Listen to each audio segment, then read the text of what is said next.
துதிக்கப்படுவீராக. என் ரட்சிப்பின் தேவன் உயர்த்தப்படுவீராக. கன்மலையானவர் துதிக்கப்படுவீராக. என் ரட்சிப்பின் தேவன் உயர்த்தப்படுவீராக.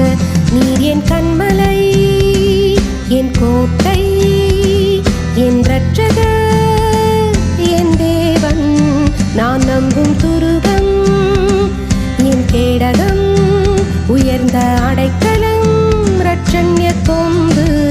நீர் என் கன்மலை, என் கோட்டை, என் இரட்சகர், என் தேவன், நான் நம்பும்